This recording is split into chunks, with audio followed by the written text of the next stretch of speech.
Hello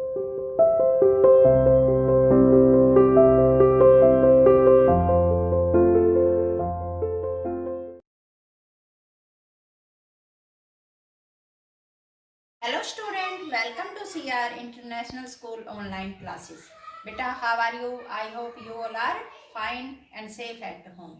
बेटा हम कक्षा 7वीं विषय हिंदी में पाठ 16 पढ़ेंगे और इसका नाम है धृतराष्ट्र की। सभी अपनी अपनी बुक ओपन कीजिए। जब द्रौपदी को साथ लेकर पांडव वन की ओर जाने लगे थे तो धृतराष्ट्र ने विदुर को बुला भेजा और पूछा, विदुर, पांडु के बेटे और द्रौपदी कैसे जा रहे हैं? मैं कुछ देख नहीं सकता, तुम्हें बताओ कैसे जा रहे हैं वे।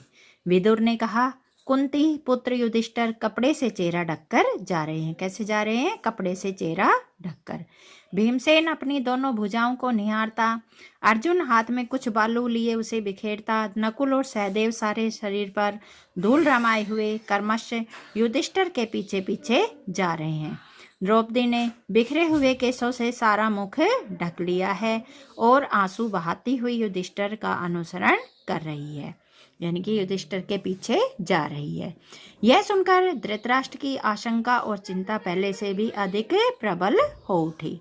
विदुर बार बार धृतराष्ट्र से आग्रह करते थे कि आप पांडवों के साथ संधि कर ले। विदुर बार बार धृतराष्ट्र से क्या निवेदन करते थे कि तुम पांडवों के साथ मेल कर लो। विदुर अक्सर इसी भांति धृतराष्ट्र को उपदेश दिया करते थे। विदुर की बुद्धिमत्ता का धृतराष्ट्र पर भारी प्रभाव था, इसलिए शुरू शुरू में वह विदुर की बातें सुन लिया करते थे, परंतु बार बार विदुर की ऐसी बातें सुनते सुनते वह ऊब गए। एक दिन विदुर ने फिर वही बात छेड़ी तो धृतराष्ट्र झुंझलाकर बोले, विदुर, मुझे अब तुम्हारी सलाह की जरूरत नहीं है। विदुर उन्हें बार बार बोलते थे तो धृतराष्ट्र ने झुंझलाकर गुस्से में आकर विदुर से कहा कि मुझे अब तुम्हारी सलाह की जरूरत नहीं है, अगर चाहो तो तुम भी पांडवों के पास चले जाओ। धृतराष्ट्र यह कहकर बड़े क्रोध के साथ विदुर के उत्तर की प्रतीक्षा किए बिना अंतःपुर में चले गए। विदुर ने मन में कहा कि अब इस वंश का सर्वनाश निश्चित है। उन्होंने अब तुरंत अपना रथ जुतवाया और उस पर चढ़कर जंगल में उस ओर तेजी से चल पड़े जहां पांडव अपने वनवास का काल व्यतीत कर रहे थे। विदुर के चले जाने पर धृतराष्ट्र और भी चिंतित हो गए। वह सोचने लगे कि मैंने यह क्या कर दिया। विदुर के चले जाने पर धृतराष्ट्र को और अधिक चिंता हो गई कि मैंने विदुर को कि ये भला बुरा क्यों कहा। विदुर को भगाकर मैंने सारी भूल कर दी। यह सोचकर धृतराष्ट्र ने संजय को बुलाया। किसे बुलाया? संजय को। और कहा, संजय, मैंने अपने प्रिय विदुर को बहुत बुरा भला कह दिया है। इससे गुस्सा होकर वह वन में चला गया। तुम जाकर उसे किसी तरह समझा बुझाकर मेरे पास वापस ले आओ। धृतराष्ट्र की बात मानकर संजय जंगल में पांडवों के आश्रम में जा पहुंचे।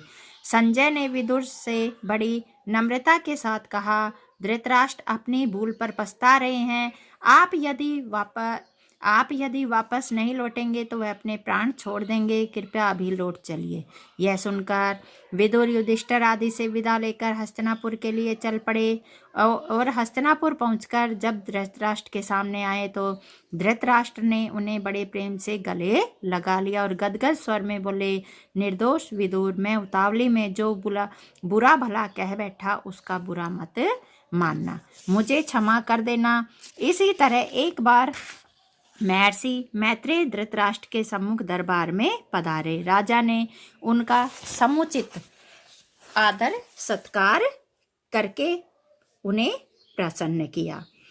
फिर महर्षि से हाथ जोड़कर पूछा, कुरु जंगल में वन में आपने मेरे प्यारे पुत्र वीर पांडवों को तो देखा होगा, वे कुशल से तो है। महर्षि मैत्रेय ने कहा, राजन, काम्यक वन में संयोग से युधिष्ठिर से मेरी भेंट हुई थी। कौन से वन में? काम्यक वन में। वन के दूसरे ऋषि मुनि भी उनसे मिलने और उनके आश्रम में आए थे। हस्तिनापुर में जो कुछ हुआ था उसका सारा हाल उन्होंने मुझे बताया था। यही कारण है कि मैं आपके यहाँ आया हूँ। आपके और भीष्म के रहते हुए ऐसा नहीं होना चाहिए था। इस अवसर पर दुर्योधन भी सभा में मौजूद था। मुनि ने उसकी ओर देखकर कहा, राजकुमार, तुम्हारी भलाई के लिए कहता हूँ, सुनो। पांडवों को धोखा देने का विचार छोड़ दो। किसने कहा? ये मैत्रेय ऋषि ने दुर्योधन से कहा।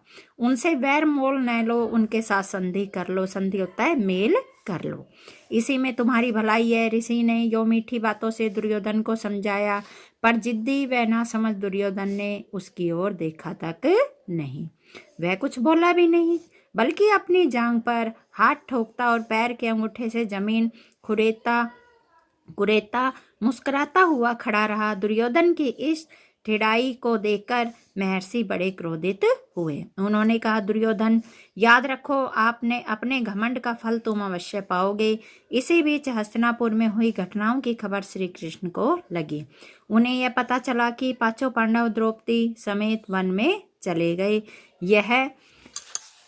यह खबर पाते ही वह फौरन उस वन को चल पड़े जहां पांडव ठहरे हुए थे। कौन चले? श्री कृष्ण।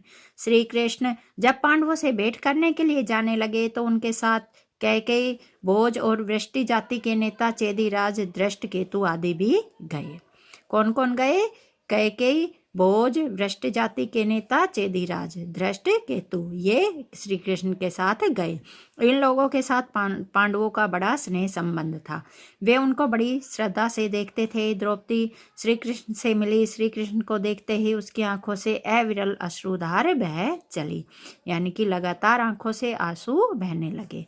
बड़ी मुश्किल से वह बोली, इस तरह अपमानित होने के बाद मेरा जीवन बेकार है, जीना बेकार है। मेरा कोई नहीं रहा, आप भी मेरे न रहे। यह कहते कहते द्रौपदी की बड़ी बड़ी आंखों से गरम गरम आंसुओं की धारा बहने लगी। वह आगे न बोल सकी। करुण स्वर में विलाप करती हुई द्रौपदी को श्री कृष्ण ने बहुत समझाया और धीरज बंधाया।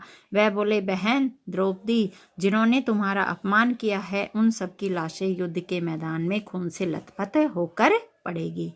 तुम शोक न करो। मैं वचन देता हूँ कि पांडवों की हर प्रकार से सहायता करूंगा। यह भी निश्चय मानो कि तुम साम्राज्ञी के पद को फिर सुशोभित करोगी। धृष्टद्युम्न ने भी बहन को सांत्वना दी, समझाते हुए कहा, श्री कृष्ण की प्रतिज्ञा अवश्य पूरी होगी। किसने कहा? धृष्टद्युम्न ने। इसके बाद श्री कृष्ण पांडवों से विदा हुए। साथ में अर्जुन की पत्नी सुभद्रा और उसके पुत्र अभिमन्यु को भी वे द्वारिकापुरी लेते गए। द्रौपदी के पुत्रों को लेकर धृष्टद्युम्न पांचाल देश चला गया।